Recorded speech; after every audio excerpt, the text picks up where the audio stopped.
I want you to look at the difference between the top photo where he's like buff and in good shape and happy and clear-eyed, and the bottom where he's laying on a couch wearing a t-shirt, you know, putting on weight, blurry-eyed.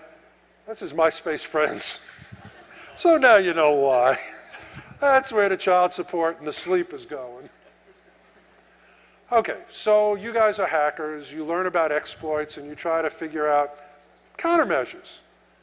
So you you decide, these facial recognition cameras aren't going to get me. I'm going to go to the novelty store and get a Groucho Marx nose and glasses and walk down the street. Won't help.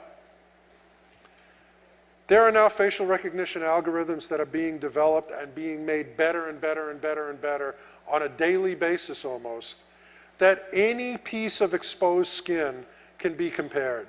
95% accuracy. Now, for certain things, that's crap. That means if you check 1,000 people, you're going to get 50,000 false positives.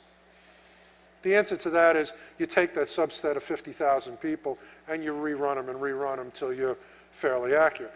But the nose and glasses won't work. So let's say you get a hoodie, you pull it up, you get the Elephant Man's mask, and you walk down the street saying, "I'm a human too." Won't help. They will recognize the Elephant Man's gait recognition. This was first developed, I spoke about this at Stevens. This was first developed, of course, in surveillance crazy England. I don't know if you guys remember Monty Python's Ministry of Silly Walks. That's probably who developed it. But they have a thing that can tell who you are by the way you walk. And the proof that it has some potential, FBI is investing $1 billion, I mean like the little guy, $1 billion in the technology. Cameras are going to be able to look at how you walk. You wear a hat, you wear a hoodie, you wear a mask. It's Bob with a hat, a hoodie, and a mask on. And by the way, this is one time when intrusive technology was great. This guy was a pedophile, and they found him molesting little children on pedophile websites. That was the original photo. Dutch cops figured out how to unswirl it, and they arrested him. So even if you think you can conceal your photo and do other things, forget it. All right. So you say, they're going to recognize me. They can tell how I walk. I'm going to get in my car, and I'm going to tint the windows, and I'm going to travel safely, and only pop out at the last moment and run into the building. This particular system is capable of capturing up to 3,000 license plates in an hour. We have 2 forward-facing cameras and 1 side-facing camera. The side-facing camera is out at a 90-degree angle, and it's basically for doing parking lot applications.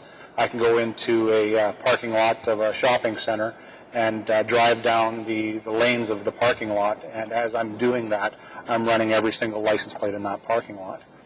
The forward-facing cameras, one is forward-facing to the lane to the left, and one is forward-facing to the lane to the right.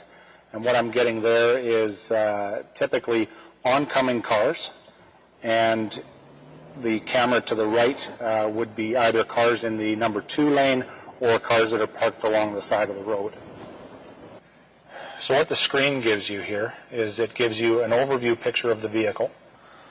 The software then isolates the license plate and it gives you the plate patch. And what you see here in the yellow box above the plate patch is what the software actually read the plate to be. So one of the other applications for this system is to frequently check parking lots for vehicles that are of interest to the police. Just want to show you one thing. But auto theft and traffic enforcement only scratch the surface of what ALPR is capable of doing. We also have... Look at that picture. That's for real. This if you are observant enough, drive down the interstates, you will see every overpass, every bridge abutment, every possible place to mount a camera. Cameras are now being mounted. If there is a BOLO, if there's a be on the lookout notice for Bob driving Subaru license plate ABC 123, it will be programmed into the license plate recognition alert. The minute you drive down the street, a cop will know where you are be vectored right into you. That's a good thing. Now, a bad thing, Bob is an annoying hacker. We want to know who he's meeting with and where he's going, but he's really sensitive to surveillance. And he checks his car for bumper beepers, and he doesn't have an iPhone, and he takes the battery out of his phone. And he pays cash for everything. They can still track you. A couple of things, and I'm going to now start going through this at the speed of light because we want to allow time for the Q&A. It's gotten so good. This is a real Quaviti billboard. They now have billboards. You look at the billboard looks back at you, knows how long you're looking at the billboard, what you were looking at. Facial recognition glasses. Now, how many times have somebody come up to you, Bob, how you doing? And you're like, oh shit, who is this? All you have to do in a couple of years, hit a button. Oh, this is Fred, he owes me $50, and you know, he's always trying to mooch money off of me. Yeah, I'm sorry, I don't know who you are, go away. This is an actual beta testing pair. CCTVs, just letting you know, not very worthwhile in the real world. If you catch somebody and you've got the video, you can use it to convict them. But actually using it to catch them, not very effective. Now, you know, the one thing is, photos of a crime in progress, it's a great thing. I mean, it's a photo. Photos don't lie. You know, it's not like a photo can be made to show you doing something you didn't do, or events that didn't happen. I love that one. Oh, final word on surveillance cameras. Okay. One more time from Baltimore.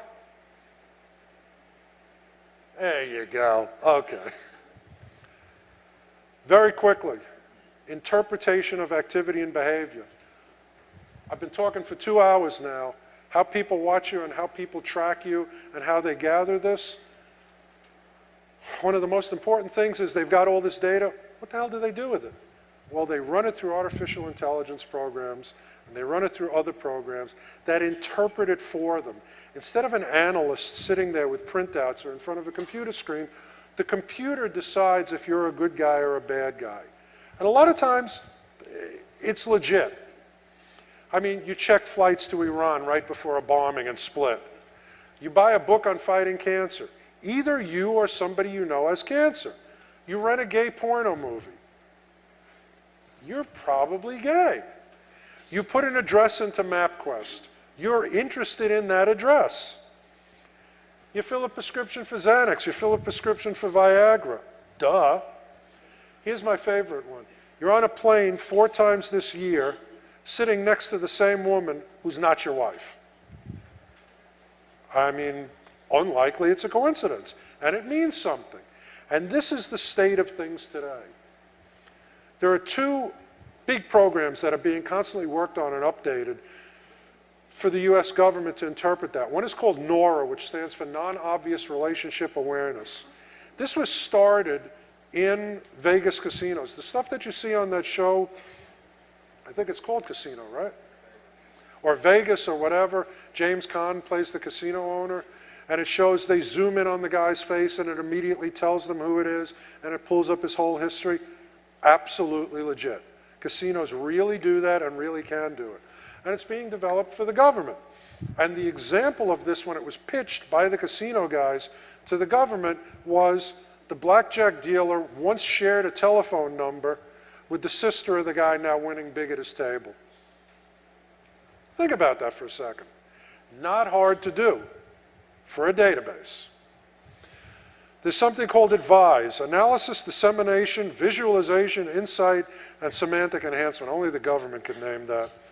This is being developed for DHS, Department of Homeland Security, showing links between data and all the links of these links to individual people. In 2004, DHS at their big conference in Virginia that they held that year, at that time, their requirement was storage for 1 quadrillion links. Then, now, beyond belief. Now look, I'm an investigator. I'm not going to stand up here and say, ooh, this is all bad, because sometimes it's good. When the government actually uses the right information in the right way and does its job, it saves lives. It could have saved 3,000 lives right here in New York. Let me interpret this for you. Of the 9/11 hijackers, 2 were known as al-Qaeda terrorists who were coming into this country to do a terrorist act. Al-Hizmi and al-Midhar. They were known. They were known to the CIA. They were known to the FBI. Unfortunately, the CIA didn't tell the FBI they were already in America. That's another story. 14 of the other terrorists could have been linked to them through the most basic database checks that even a private investigator could have done. Mohammed Atta, the ringleader, shared an address. 5 other terrorists shared a telephone number with Atta. Another terrorist shared a frequent flyer number, and another terrorist not on the watch list shared an address. Just this basic database matching, if it had been done in a timely way, and it had been done efficiently, the World Trade Center would conceivably still be standing. And this would be a different world. So this is not always a bad thing. It's a bad thing when it's used on innocent people. Now, I'm going to flip through a lot of this, I'm sorry. We're going to talk 5 minutes about a real world case, and then we're going to go into Q&A. When you're an investigator and you're building a profile on somebody, when I teach these classes, I tell people it's like pulling a piece of string. As soon as you have something to pull onto, something to hold onto, and start pulling, you're going to get more information and more and more. Now here's a very, very typical use. You have a telephone number. Everybody knows the telephone number is going to give you a name and an address. From there you get a date of birth and a social security number. By the way, anybody who doesn't believe me, I'll demonstrate it to you later.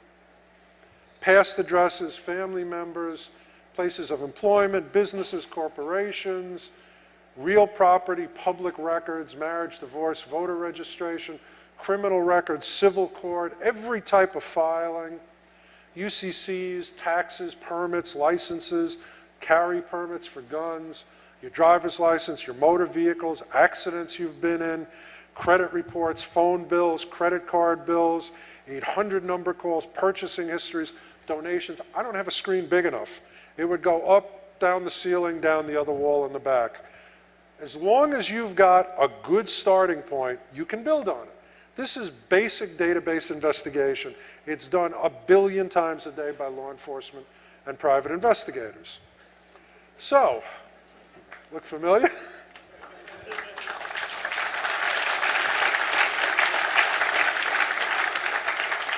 Two years ago, before the Hope Talk that was rudely preempted, I went on Off the Hook, the 2600 radio show, which you should all listen to, and I asked for a volunteer, and the next morning I got an email. Hi, my name's Rick Dakin. I want to volunteer. I'm a writer, and then he gives his very brief contact information on the bottom. So the first thing I did was I ran the phone number. Now, obviously, out of respect for Rick, a lot of the information is going to be truncated.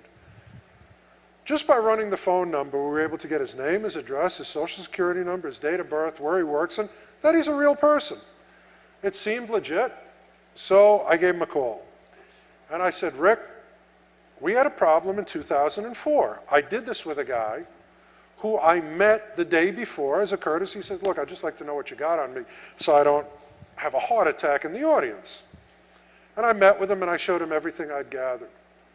And that night I got a call at my office from his attorney who said, I know he gave you permission, but if you do the presentation, I'm going to sue you. I'm going to spend the rest of my life filing lawsuits against you. So I couldn't do it in 2004. In 2006, I had a waiver ready. And I sent it down to Rick, and Rick signed it. And I want to read you one key paragraph. Pelorium, which is my agency, may disseminate any information about me which it obtains and or compiles to any person in any venue as it sees fit, even if the dissemination of that information could cause me harm, emotional distress, pain, injury, humiliation, or ridicule, or other personal or financial damage, and even if the information disseminated is partially or completely false. Okay, you know what? He signed it and had it notarized. And he's right here. And we have good, and he's not going to have a heart attack. Here's what we did and didn't do. We spent a morning, that's it, from breakfast to a late lunch. No field investigation whatsoever. I didn't send people out there. We didn't do interviews. We didn't do garbology, stealing his trash, which, by the way, is an unbelievable investigative technique. We didn't do pretext. We didn't call up his family and say we're calling from the hospital and, Rick's laying on a gurney who's his medical insurance company or any of that good stuff. We didn't use any government databases. We used what is available to civilians. I mean, well-connected civilians, but civilians. We use Gorilla Trace, we use Diogenes, we use something under development called OINK. We started with the phone number, we got his name, we got his social security number, we got his date of birth, we got where he worked. We then took the social security number and ran that, and we got every name and every address associated with it, and this, by the way, is a routine thing for investigators. It costs $1 to do. And we got every address he ever lived at, including a guy who was the name of a guy, Jeffrey Stanford, who was using his social security number. More information and more information and more information and addresses. In less than 5 minutes, we found his complete name, social security number, when he got it, where he got it, somebody else using it, date of birth, the addresses. Then we pulled Rick's credit report, which he signed a waiver for. And we got everywhere he banks and how much money he makes and all the employers he's ever shown and how quickly he pays his bills. And he pays them pretty damn quickly, which is good to know because he's taking me to dinner tonight. And we found out that he's shown as a property owner at his address, and we pulled the property record, and we pulled the property appraiser record, which said $89,000, and we figured, no way, not even in this economy, and we went to Zwillow, which is even better, and they gave us an appraisal of $174,284. And then we decided to take a look at the property, again, without leaving the desk. So we went, we got closer, and we got closer, and we got closer, and Rick was looking up at the saddle. That's actually the photo that we got off of his MySpace page. So that was legitimately obtained, and we found out what his apartment is like. And he lives in Florida, and remember that big parking lot. There's no public transportation, big parking lot. So we pulled his car and what he drives and who his insurance carrier is, and running the condo address through Business Finder America, we got his company, and we ran him through Gorilla Trace, and we got 43 pages of stuff, every profile, every blog, every MySpace page. We pulled him through Zoom Info, everywhere he ever worked, what he did at those places. We found, now there's something called Domain Finder where you can put in a name or an address. We found out he had a domain called Pornophiliac, which was not up at the time, and stop right there because I've heard all the jokes about getting it back up. And we found rickdakin.com and bluekingstudios.com, and we went to the Wayback Machine, which is a great friend for investigators, and we found every single post and all the previous incarnations of his websites. And we found his Amazon.com author bio, which had everything he wrote and where he hangs out, and even, where the heck is it? Even where he has coffee for breakfast. Well, then it was accurate. This is 2 years old, by the way. And we found the books that he wrote, and we found, God bless him, one of the most comprehensive MySpace pages ever put up. Photos, 27 friends. Everywhere he went to school, the school for the terminally whatever, and American University, and that he's in the middle of his master's program, and his companies, and for job he writes, I own the damn thing, thank you very much. And that he's single, he's an Aquarius, He's a graduate student. He's an author. You know, what he's written, music, television, Rick's resume, which we found by going into a hidden directory, but that was fair. That his latest book is Geek Mafia. We found, I mean, how hard is it to interpret a web posting saying up is downism and homophobic hate, Bush and Republicans are assholes? He's probably a Democrat. Actually, we found out after reading an endless supply of posts, I mean, this guy must carry a laptop with him. He's actually an anarchist, and that he didn't register his car for 6 months and he got in trouble. And these are the podcasts that he downloads, so we know he's a lefty. And he listens to Air America, and we found one hilarious post called, "Can't sleep, clown will eat me." So we know that he's either a Simpsons fan or he spent too much time in Hungary, or as a kid he was frightened by a guy with a big red nose. And we found photos, which I have to tell you, the holy grail of investigators. If I'm going after you, I want to know what you look like. I had more photos. Here he is, by the way, lockpicking at a previous con. And all of his friends, who they are, where they live, they own cats, they're black belts. One's a literature professor. One is involved with Ringling School of Art and Design. Real place, by the way. I thought it was a joke. I mean, all of his friends, we find his parents, where they live, that he's got no felonies or serious lawsuits. We found his cell phone and traced that. And then we went into the marketing databases and we found out he likes Mexican food and Thai food. He used to go to this place near Cryptic Studios called Hobie's or Hobbies? Hobie's, and he used to eat there a lot. They had a sandwich called the Rick, not really, but almost. And then one moment of confusion. We find there's going to be a launch party for his book, Geek Mafia, which he had just written at that point. Good book, and we're going to be giving it out for free in about 2 minutes. And I find this guy. That is you? Okay. Is that you? Okay, but it sure looks like him. A freakish resemblance, like separated at birth. But one is Rick Dakin and the other is Kyle Cross. And Rick had said, well, you might find some interesting things out about me, and one thing in particular. Yes, I did. Yes, I did. I told you about it. But maybe, aha, an alias, another life. But then I ran Kyle Cross and I found out that when Rick was in California, Kyle Cross was in Washington, was in Florida, and it wasn't him.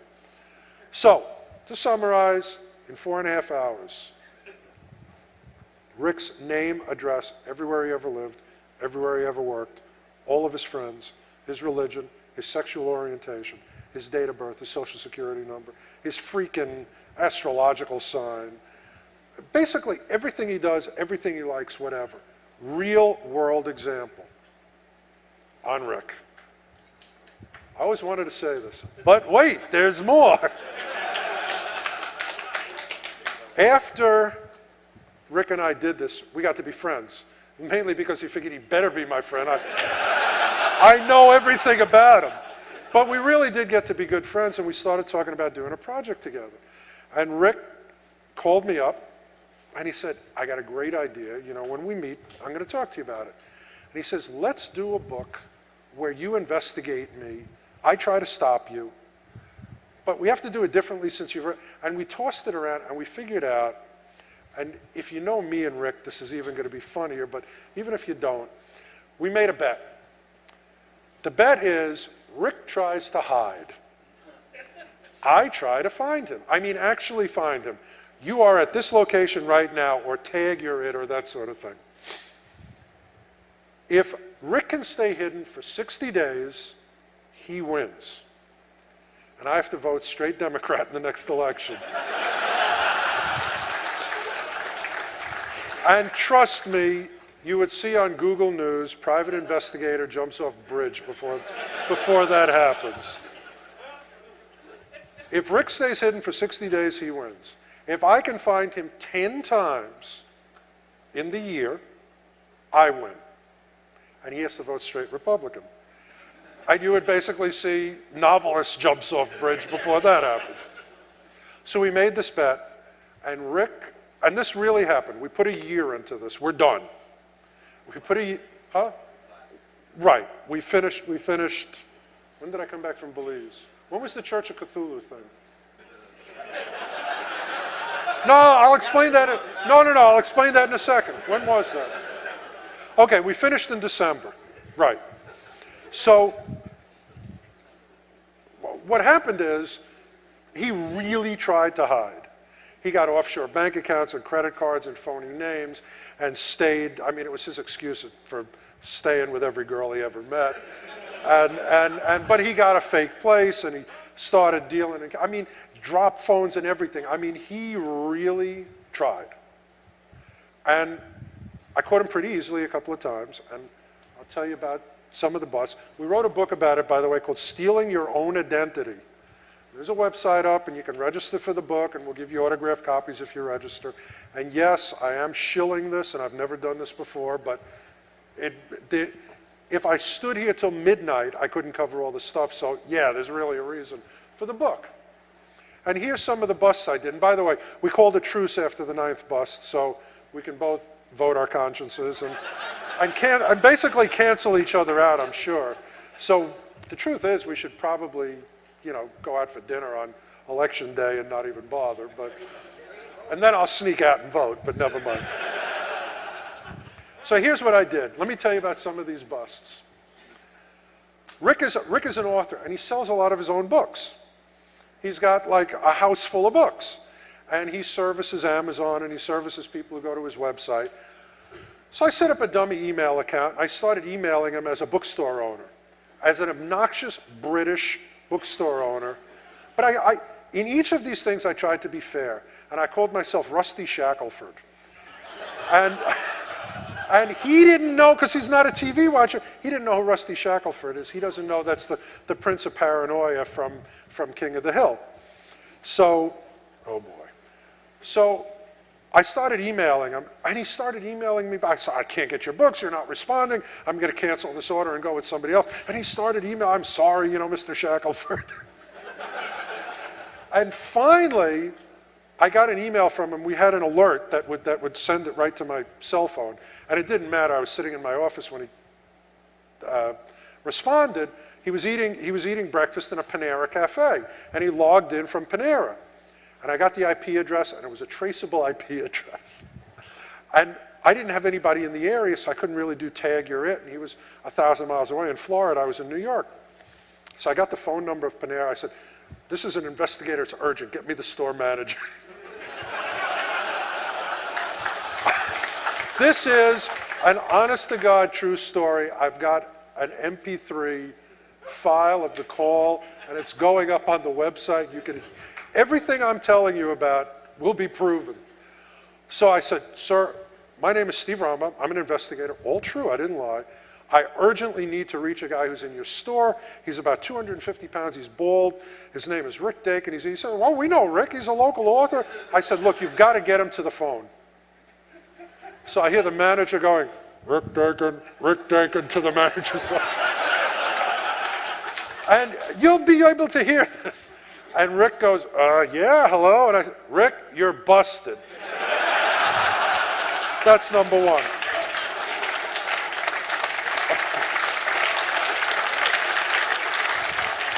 Okay, number two, cell phone triangulation.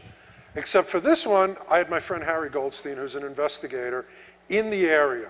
We knew he was somewhere in Sarasota, Bradenton. We didn't know where. We were able to trace his car to a parking lot. At 10 o'clock at night, by the way, in a mini mall, and we knew there were only one of 3 stores open. So I said, Harry, go to this particular mini mall. And his car is really easy to spot, by the way. First of all, we knew the license plate. And second of all, it's got a big Geek Mafia sticker on the back. So Harry says, yeah, it's parked in front of this bar. What was it called? Jake's place. Shakespeare's, right. Parked in front of Shakespeare's. And I said, okay, tell me what's parked next to it. He says, okay, there's a red Ferrari next to it and this and that. So I called up Rick on his cell phone, which was fair. Oh, I called the bartender on that one. That's right. Called the bartender. He was sitting at the bar. The guy says, yeah, I know Rick. Hands him the phone. And I said, Rick, Steve, you're busted. He said, how'd you get me? I said, you know, satellite. By the way, your car's parked next to a red car. He said, how the hell do you know that? I said, busted. I go. Yeah.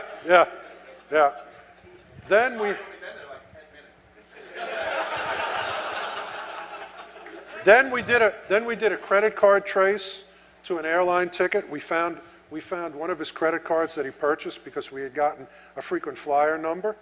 And the frequent flyer, by the way, was inactive. So I went onto their website as Rick Dakin and reactivated it so I would know exactly what flights he was taking, what seat he was in and everything. And my little cousin was getting bar mitzvahed in Los Angeles, and I saw that he was flying through Los Angeles. 6 o'clock in the morning, he goes to check in. I walk up to him, I say, hey, Rick, how you doing? At LAX. I'm wearing a Brooklyn Dodgers sweatshirt. I put my arm around him, and a guy takes our picture. His face, the MasterCard, what, priceless? Match.com. Okay, this is the one where I thought Rick was actually going to, I mean, he's a big guy, and he takes martial arts. I used to box, but I'm getting old. Fortunately, Kung Fu Panda calmed down, and he didn't kick my ass, but I'll tell you what happened. I got this really attractive PI from Arizona, Michelle Stewart, real nice looking girl, who's a good friend of mine. Look, Rick's a single guy, computer literate. You know he's got a Match.com listing or something. So we did the proximity search, and we found his listing. No name. Just like, horny author or something. I forget what it said. But we found it. And we set up a phony profile for Michelle. And we got her a drop cell phone and an identity and everything. We set it up like it was a CIA. Believe me, better than that Italian CIA operation. And we had her start corresponding with Rick. And just the hilarious profile. I used to be a cheerleader, now I'm a nurse, I'm moving to Florida, I'm going there to check out jobs, I'm just getting divorced, I haven't dated in years. Guys love hearing that, by the way. I'd love to meet you while I'm there. And Rick is like, yeah, sure. So they set up a meeting, and we thought it was going too easily. We thought, oh man, Rick is a smart guy, he's really seeing through this one. So we set it up where we started calling his cell phone, and we busied out his cell phone so she could call, and he would hear a real voice. She could call with this really sexy, naughty voice and say, I'm on my way to the cafe, whatever it was, and just in case you don't recognize me, I'm wearing cut-off shorts and a white tank top, and I'll be there like 10, 15 minutes late, wait for me.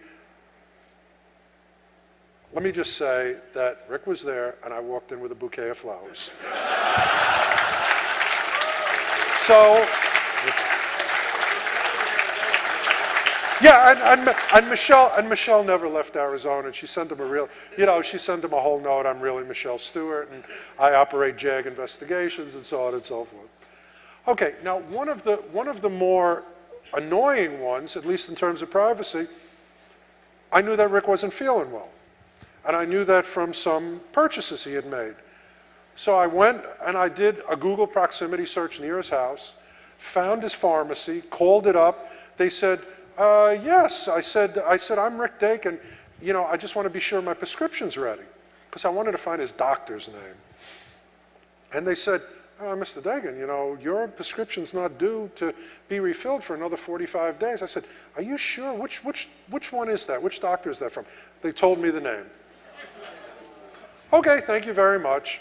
I called the doctor's office and I said, hi, I'd like to make an appointment for Rick Dakin. Can you, do you have any days open? And they said, oh, Mr. Dakin, you're due for your 90-day something or other. Thank you so much. Can we tell you now or should we send you a postcard? I said, why don't you do both? So they told me the appointment time and date, and they sent him a postcard. And he took the postcard, and being a good little patient, he went to the doctor's office. And we got him. Now let me tell you some of the scarier ones. Most of you either know or don't know, with this crowd you probably know, that cameras have embedded tracking tags in it, EXIF tags. Every photo that you take has in it an embedded note, Rick Dakin took this photo. Bob took this photo. What camera you took it with, the day, the time, everything. I went on Rick's website, and I knew that he had stopped posting to his website, but he was still communicating with his friends. And I figured he had to have a Flickr site or whatever, and I couldn't find it. I went on his website, and I yanked down some photos, and I saw that they were all consecutive numbers, and then there were big blocks of numbers missing. And you had to figure that these were photos that actually showed where he was and what he was doing, that he didn't want to post where I could see him. So I checked the photos, and I got the EXIF tags, and to make a really long story short, we ran a program where we hit Flickr, we grabbed all the photos matching the matching the particular EXIF tag numbers and those ranges. We checked them for the EXIF number.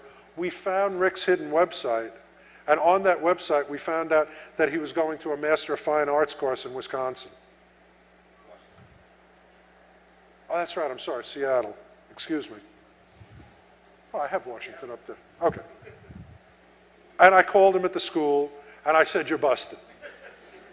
And he said, "No, I'm not busted. No, I'm not busted.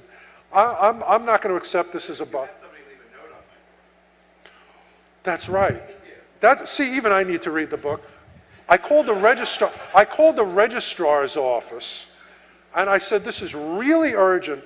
Could you give Mr. Dakin a note with this phone number? Tell him Big Pig needs to speak to him urgently." So they went and they put a Post-it on his dorm room door. And he had somebody call, so it wasn't him, so it wouldn't be contact.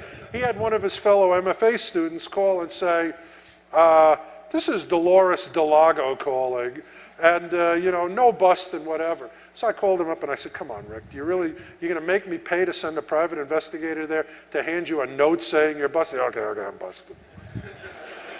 Then finally, Rick started getting really, really good at this. Really good. And I was at 45 days without finding him. And I do not want to vote Democrat. So I put up a website, which is still up, you can look at it, called rickdakinhunting.com. Basically wanted. We're looking for this guy. It's a bet. Anybody gives me information, I'll put you in a book, I'll pay you money. Just tell me where to find this guy right away. What else did I do? I went to all the investigative and law enforcement news groups and I said, "I need help finding this guy. Here's the bet. This freaking lefty writer is going to make me look bad. Help me find this guy." In 3 days, I got 5,000 unique hits on the webpage. Presumably all investigators. And people started sending me the freakish, he's seen them, the freakest email, like, "Let's put a bolo, be on the lookout out on his car. We'll have him picked up and we'll tell you where he's locked up." And no, don't do it. Finally, one guy realized what I didn't realize. When I started looking for him, I checked all the public records. I hadn't rechecked them. This guy did a brand new search with brand new eyes. And he saw that Rick had formed something called the Church of Cthulhu. Long story, you'll read about it in the book. It's not as freaky as it sounds. It's not guys with hoods and sacrificing virgins, mainly because there are no virgins in Florida. And anyway, that's why there's no volcanoes in Florida, no virgins to sacrifice to them.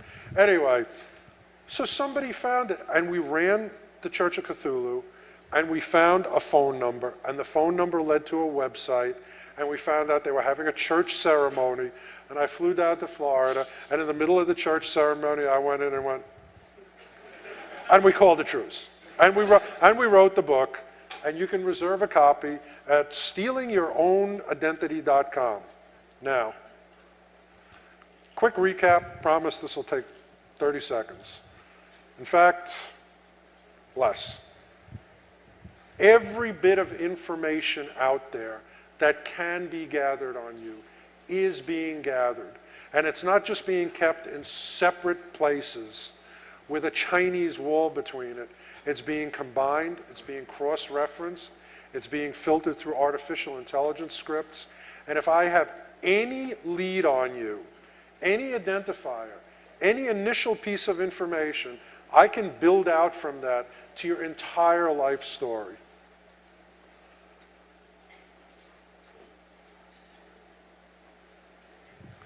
There's a reason for it.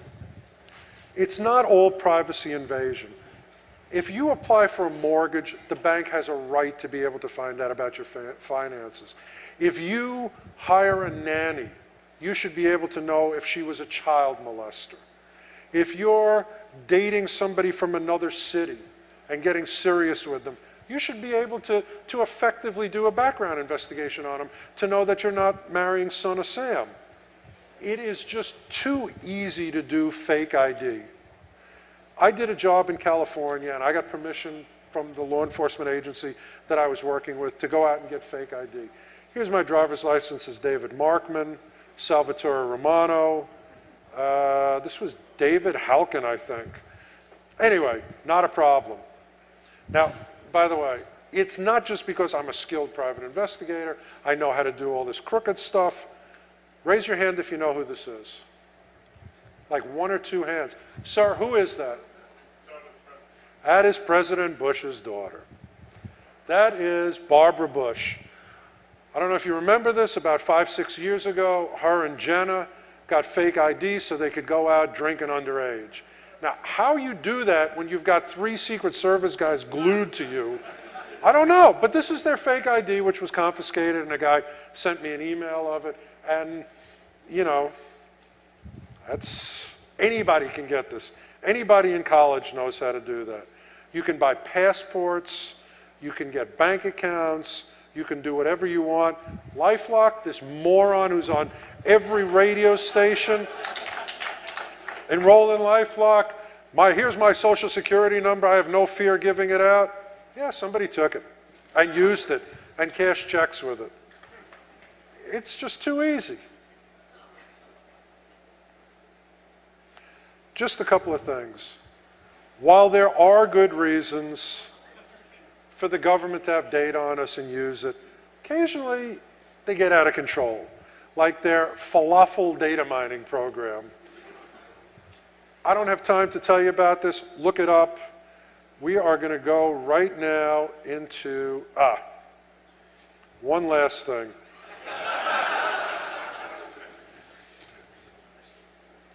As most of you know, it's certainly not a secret. It was digged and slash-dotted to death.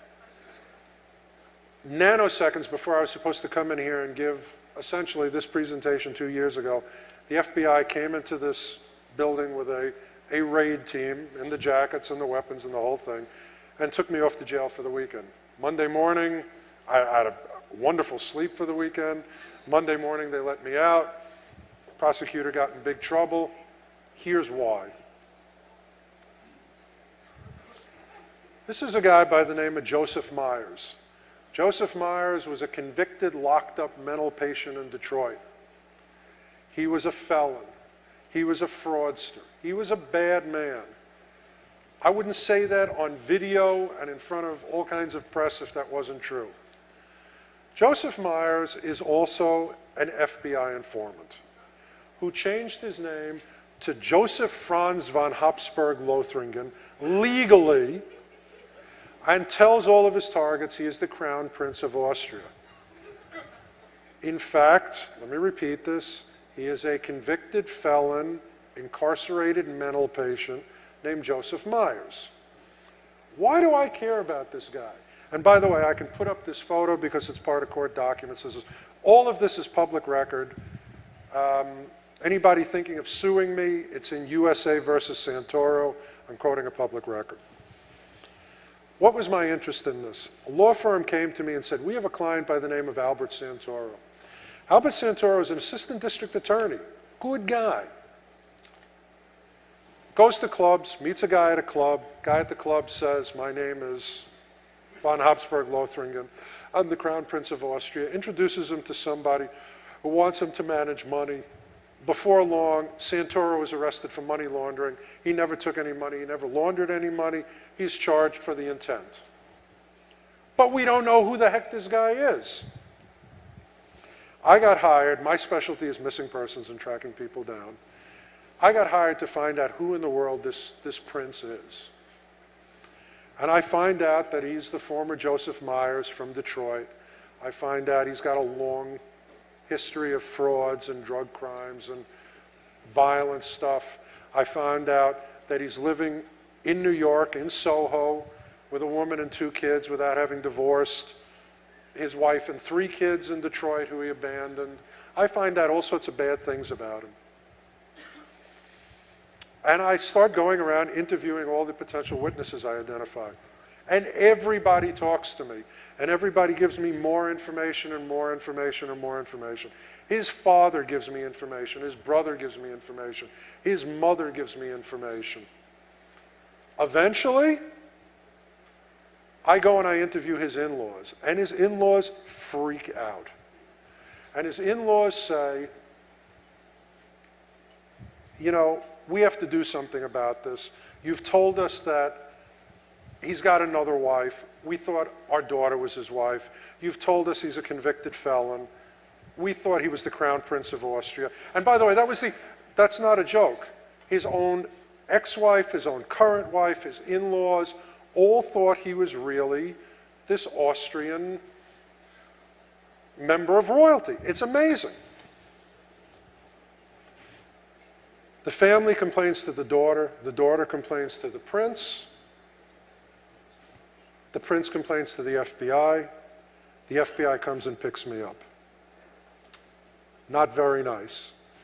I did my job, I did it within the law. Ultimately, as you all know, I was released pretty quickly. In fact, I was about to go to China on a job, and the judge said, give him back his passport. He's not going to be a fugitive in China, is he? And the prosecutor went, no, Your Honor, he won't be a fugitive in China.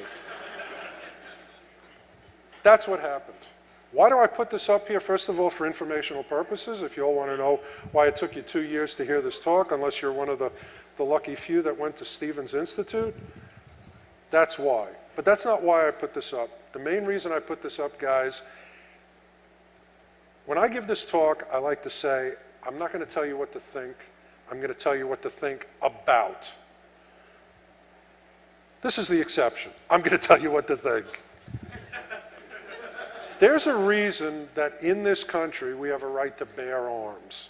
It's because 200 years ago, power came out of the barrel of a gun, to quote a guy I don't normally quote. And the government understood if we're going to be a free people, there has to be a counterbalance between the citizenry and the government. Guns are not that powerful anymore. Information is powerful. If I, as an investigator, didn't have access to the information which would have gotten me this guy's true identity and true information and helped me help Albert Santoro would have been railroaded. And let me tell you that, in fact, the government is trying to close down, in ways you can't even conceive, FOIA, access to information, access to private databases. It is a tidal wave of information being removed. I mean, some of it is really ridiculous. Richard Nixon in 1971 gave a speech, a public speech on television, talking about how many ICBMs Russia has. 4 years ago, that information was reclassified. This is the honest-to-God truth. Why, how, I don't know, I don't get it. I'm proud to say I don't understand how the government thinks. It's a shame what happened with the FBI. I mean, these people were considered by me to be my colleagues before this happened. Not so much now.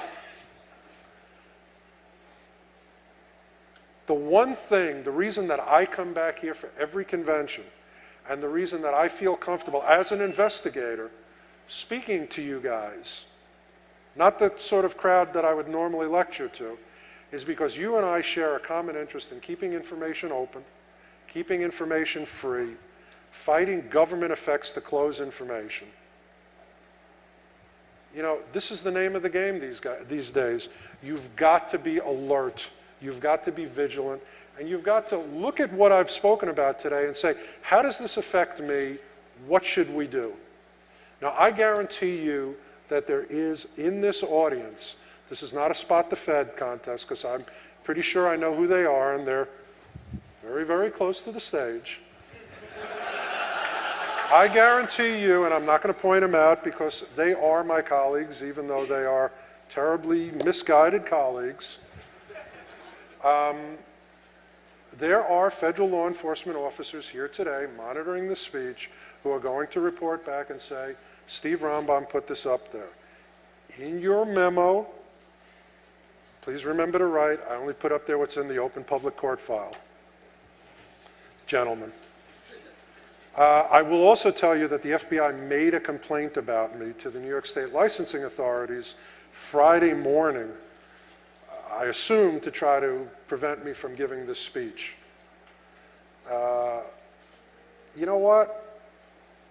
I don't tap dance in a minefield. I stay within the law. I do what I'm allowed to do. 99.999% of the time, I think I make the world a better place. So tough.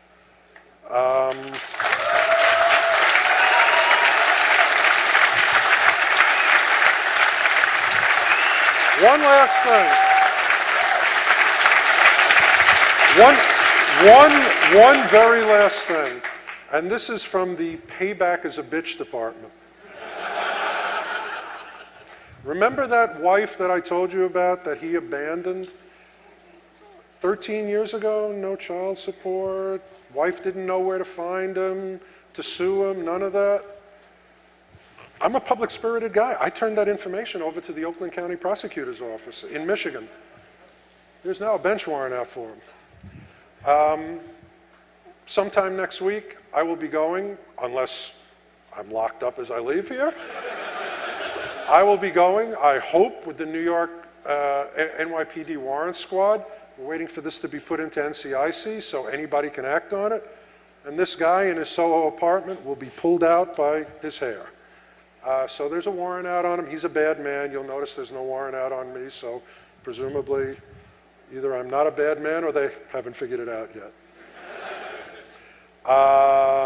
We are now going to have, yeah, that's one of my favorite quotes. I'm sorry I zipped past that. Is there a Reggie Montgomery in the house? We're way over time? Can we take 5 minutes, 10 minutes for Q&A? Yeah? No? Okay. Okay, guys, no monkey business. We're way over time. Q&A.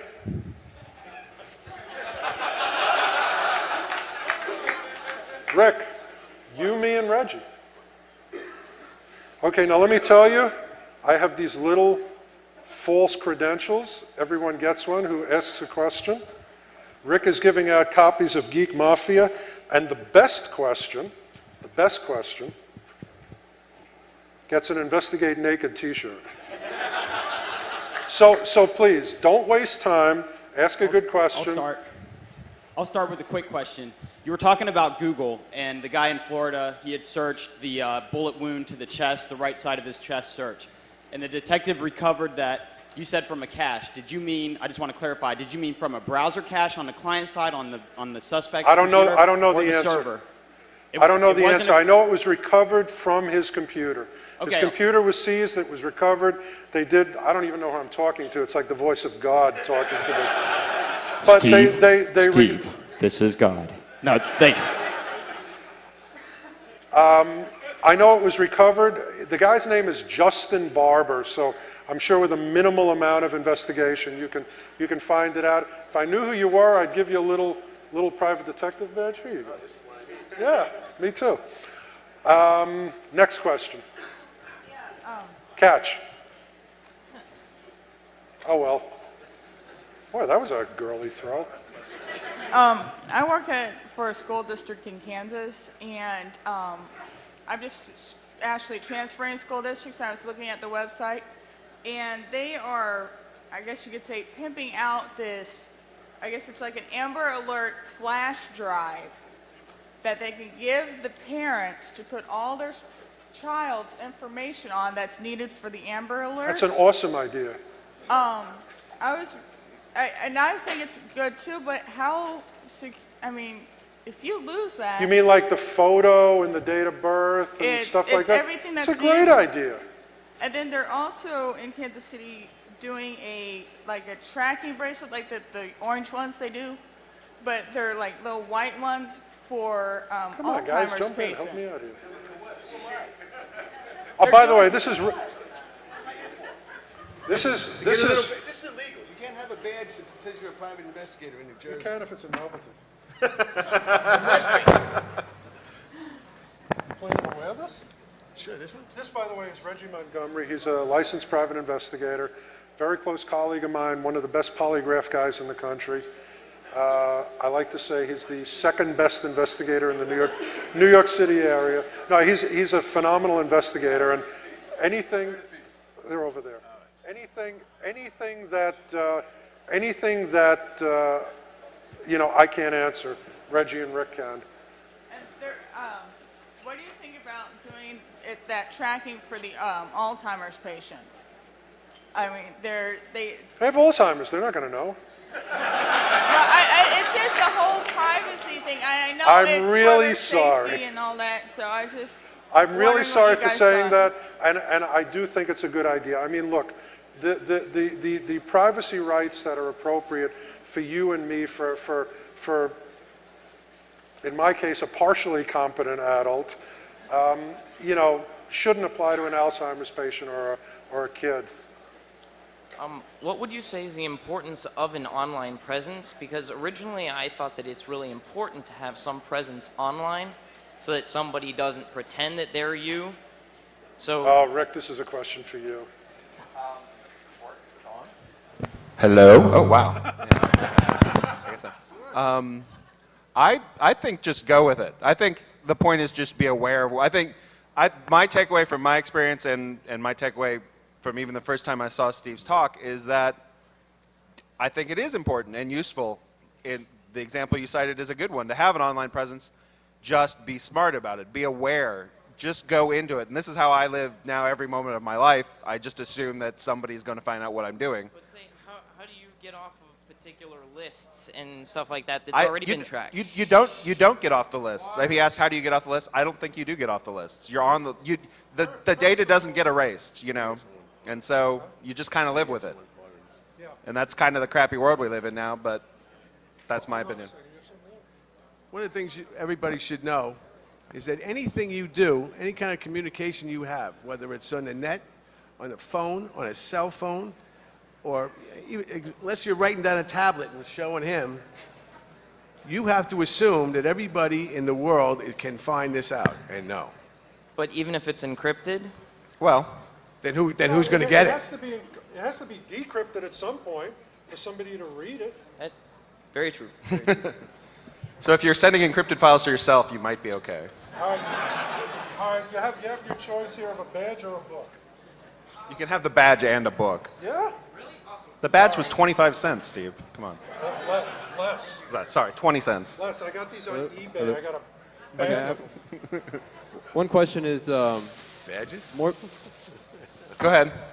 More buildings these days are asking for your ID, and they scan it and have all the information right there. So how do you, I guess, what's an alternative way to get in buildings without giving your driver's license and all the information? I think he asked how ways to avoid having, like a bar that makes you swipe your card. Is there any way to avoid that? Stop drinking. Stop drinking.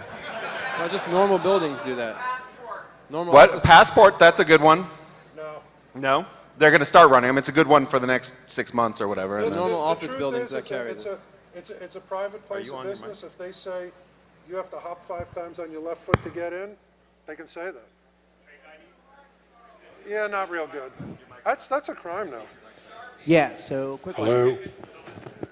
Yeah, it is. Right, thanks. So a lot of scary stuff, great talk, I appreciate it. I've been thinking about this for a bit and have really been thinking that it's the asymmetrical control of this data that matters most. So quick two-parter, how do you think these dynamics change if you start tracking all of this information about yourself and become your own big brother? And second part, how do we get these tools into the hands of journalists, educators, and social scientists who really need to understand them now? Okay, what? I'm sure it was a good question, but it was just... That mic's a little hard for us. Little hard. Yeah, Okay, so one more time. And guys, it's probably a bad idea for us to do this from 2 locations. Can one of you guys just like take control of the question and? Yeah. All right. Real quick, so how do these dynamics change if you start keeping track of all of your own data yourself and become your own big brother? And how do we get these kinds of tools into the hands of journalists, educators, and social scientists who could use them to do better than the government and corporations? The answer is, if you keep track of your own data, all it does is it lets you effectively know how screwed you are. It does not remove that data from other people's access. I mean, if you start being proactive in the future, look, people ask you for your social security number, you give it to them blindly. They have no right to it. When I registered my phone in Texas, they asked me for my social security number, I refused. There's a limited number of people, of types of entities that have a right to ask for your social security number, for example. It's not a question of being aware of your information, it's restricting who gets it to the bare minimum. But I think, Steve, the second part of his question is actually something. I didn't hear it. Yeah, I know. That's why I'm bringing it up.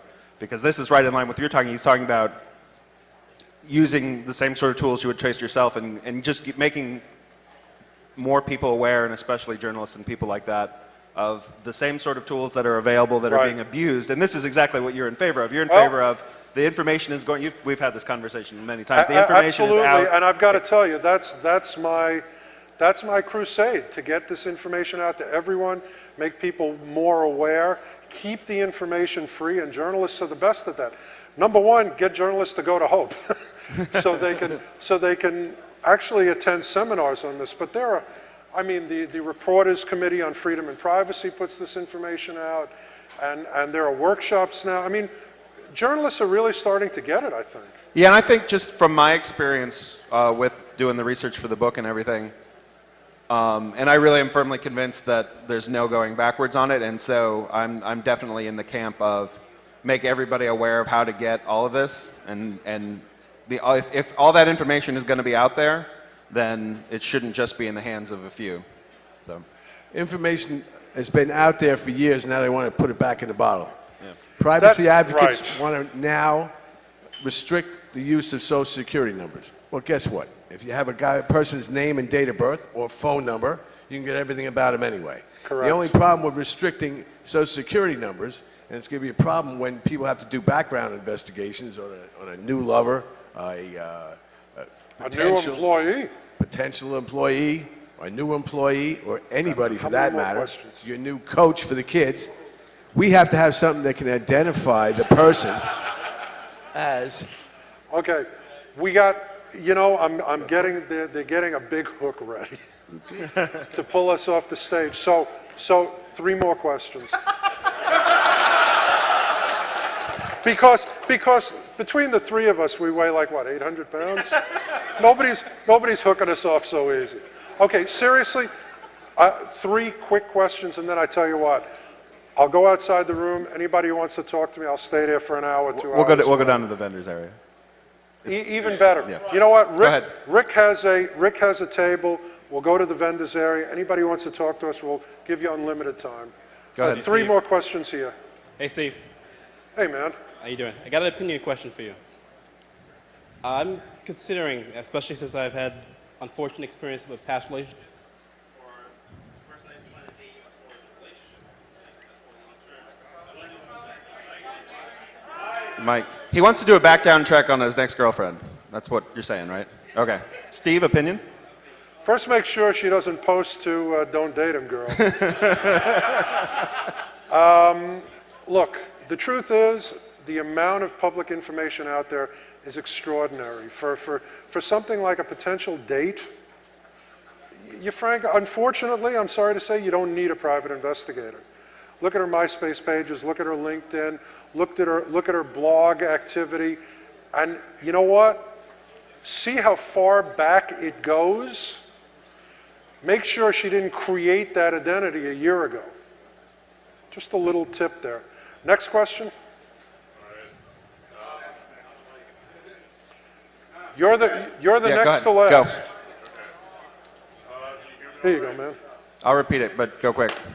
Well, first off, two questions from... One question. Okay, one question from Radio Statler, people in the IRC asking, how do we protect ourselves from tracking with Google and other services? How do we protect ourselves from tracking with Google and other services? You don't, because Google not only... You don't use them. Google not only amalgamates... You mean tracking by Google or tracking when you use Google? You don't. Because not only is information that you've contributed, which I'm guessing is already endless and you can't put the genie back in the bottle, not only is that there, but everything that anybody else writes about you. I mean, hence the title of this talk, Privacy is Dead, Get Over It. It really is. You can't do it. You can't get the genie back in the bottle. Once information is posted, it is there forever. Okay, last question. Just... One of the things that you keep harping on is sexual orientation. Harping? Yes, you keep repeating that that's something you can find out about a person. But it seems like in today's society, that sort of information about a person is much less damaging. And so society has changed in a way that even finding out this information about a person is not as valuable or as damaging to that person as it used to be. Where do you live? New York. It's not damaging in New York. Talk to the nice educator from Kansas. Ask her what the prevalent attitude is in her community. Would it be better if society became a place where it was okay to know these things? Of course. But haven't you been listening to me for 3 hours? And I've heard this talk now. Yeah, I've heard this talk several times. And his point he's trying to make, and I kind of had sort of the same reaction you did the first time I heard it. His point he's trying to make is that it's something that traditionally and still today most people want to keep private and are not aware how they're. So as an example, but it's one that gets politically charged, especially for radical lefties like us. There's discrimination. There's discrimination just on your data. Are you an African American? Are you gay? Are you Jewish? Are you a left-winger? Are you a right-winger? If I look at your data, I will find something to dislike about you potentially. And what I'm saying is, you need, maybe quickly, but what I'm saying is you need to be aware that that information is out there the same way just your name and address is out there. All right. Thank you very much, folks. Thank you, guys. Oh, that's